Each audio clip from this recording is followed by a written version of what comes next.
লা ইলাহা ইল্লাল্লাহ লা ইলাহা ইল্লাল্লাহ মুহাম্মাদুর রাসূলুল্লাহ সাল্লাল্লাহু আলাইহি ওয়া সাল্লাম। আলহামদুলিল্লাহ, মহান আল্লাহ পাকের দরবারে লাখো লাখো শুকরিয়া। আল্লাহ রাব্বুল আলামিন আজকে আমাদের এই মওতি মাহফিলে আসার বছর তৌফিক দিয়েছেন। সকলে বলেন আলহামদুলিল্লাহ। আরো জোরে জোরে বলেন আলহামদুলিল্লাহ।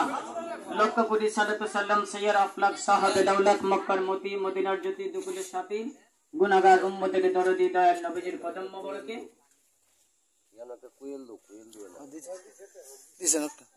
আজকে আমরা আজকের এই মাহফিলের আয়োজন হলো হযরতে মা ফাতেমা সালামুল্লাহি আলাইহার উপলক্ষে। কার উপলক্ষে? আরে যদি বলেন কার উপলক্ষে? মা ফাতেমার উপলক্ষে। উনি জামাদিউল উলা চাঁদে উনি এই দুনিয়ার জমিনে দয়াল নবী এবং মা খাদিজাতুল কুবরা রাদিয়াল্লাহু আনহা তাদের ঘরে মা ফাতেমা পৃথিবীর ভুবন আলোকিত করে উনি দুনিয়াতে আগমন করেছিলেন জামাদিউল উলা 20 তারিখে, আর জামাদিউল উলা 13 তারিখে। অনেকের আবার মতানৈক্য আছে, কেউ রমজানের 3 তারিখে বলেছেন, আবার অনেকে জামাদিউল উলার 13 তারিখ বলেছেন।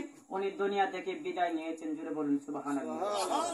মা ফাতেমার শাহাদাত দিবস এই মাসে, ওনার জন্ম দিবস, ওফাত দিবস দুটোটাই এই আপনার জামাদিউল উলা চাঁদে। এই আর 2 দিন পরে চাঁদের মাস ঢুকতেছে। তো এই উপলক্ষে মা ফাতেমাকে স্মরণ করে ওনার ফয়েজ বরকত আল্লাহ যেন আমাদের নসিব করেন, ওনার নেক নজর নসিব করেন। এই উপলক্ষে আজকের এই মাহফিল, এই মাহফিল উত্তম মাহফিল কিনা বলেন? আরো জোরে বলেন উত্তম মাহফিল কিনা? দুনিয়ার অন্যান্য মাহফিল থেকে উত্তম মাহফিল, কারণ এটা এমন একজনের স্মরণের মাহফিল যাকে আমার নবীও নিজে মা ডেকেছেন। জোরে বলুন না সুবহানাল্লাহ। আরো জোরে বলেন সুবহানাল্লাহ। মা ফাতেমা এমন একজন ব্যক্তি, হাদিসের কিতাবের মধ্যে রয়েছেন, মিশকাত শরীফের হাদিসের মধ্যে আছেন, কিতাবুল আপনার কিয়াম বাবে কিয়াম অধ্যায়ের মধ্যে রয়েছেন যে আমার নবীজি যখন কোথাও সাহাবীদের কিনা মজলিসে বসতেন, আজকে আমরা যেমন আলোচনায় বসি, নবীও সাহাবীদের কিনা আলোচনায় বসতেন, তাদেরকে দুনিয়া আখিরাত সম্পর্কে বোঝাইতেন। তখন কিতাবের মধ্যে আসছে যখন ওই সময় যদি মা ফাতেমা ওই মজলিসে উপস্থিত হয়েছে, তখন আমার নবী যদিও বাবা, কিন্তু মা ফাতেমাকে সম্মান দিতে গিয়া আমার নবীজি বসা থেকে দাঁড়াইয়া যাইতেন। জোরে বলুন সুবহানাল্লাহ। আরে জোরে বলুন সুবহানাল্লাহ। সারাইয়া মা ফাতেমাকে সম্মান দিতেন। তাহলে এই মা ফাতেমার সম্মান মর্যাদা শান আল্লাহ কম দিছে না বেশি দিছে? আরে জোরে বলেন কম দিছে না বেশি দিছে? কারণ যে মা ফাতেমাকে বাবা হওয়ার পরে দয়াল নবী রাহমাতুল লিল আলামিন সমস্ত নবীদের নবী হওয়ার পরেও মা ফাতেমাকে বসা থেকে নবী নিজে দাঁড়াইয়া সম্মান দিতেন। বলেন সুবহানাল্লাহ।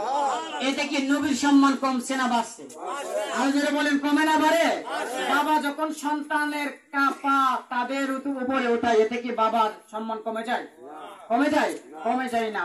তাহলে এটার দ্বারা ওই মা ফাতেমার গুরুত্ব কতটুক, সম্মান মর্যাদা আল্লাহ কতটুক দিছে, এটা বোঝানোর জন্য আমার নবী উম্মতকে শিক্ষা দেওয়ার জন্য নবী এটা করতেন। জোরে বলুন সুবহানাল্লাহ।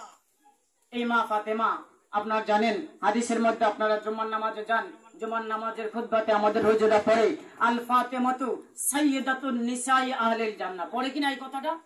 পড়ে কিনা এই হাদিসটা? পড়ে আল ফাতেমাতু সাইয়্যিদাতুন নিসাই আহলিল জান্নাহ। মা ফাতেমা বেহেশতের সর্দার। জোরে বলুন সুবহানাল্লাহ। সৃষ্টি জগতে যত রমণীরা আছে, একেবারে মা হাওয়া থেকে ধরে কিয়ামত পর্যন্ত যত নারীরা থাকবেন, যারা ব্যস্তবাসী হবেন, সবার সর্দার হবেন, রানী হবেন মা ফাতেমা। বলুন না সুবহানাল্লাহ। বাবা ভাইয়েরা, হাদিসের কিতাবের মধ্যে বলেছেন, সাহাবায়ে কেরামরা জিজ্ঞেস করলেন, ইয়া রাসূলুল্লাহ, ইয়া নবী আল্লাহ, মা ফাতেমা যদি বেহেশতের সর্দার হয়, তাহলে মা ফাতেমার মা যিনি খাদিজা, উনিও কি সেই মায়েরও সর্দার হবে কিনা? জোরে বলুন না সুবহানাল্লাহ। এরপরে আমার নবী প্রতি উত্তরে বলেছেন, ও সাহাবীরা, মা ফাতেমা শুধু তার মার সর্দার না, খাদিজার সর্দার না, বরং আদম নবীর স্ত্রী মা হাওয়া থেকে কিয়ামত পর্যন্ত যত নারী দুনিয়াতে আগমন করবে, যারা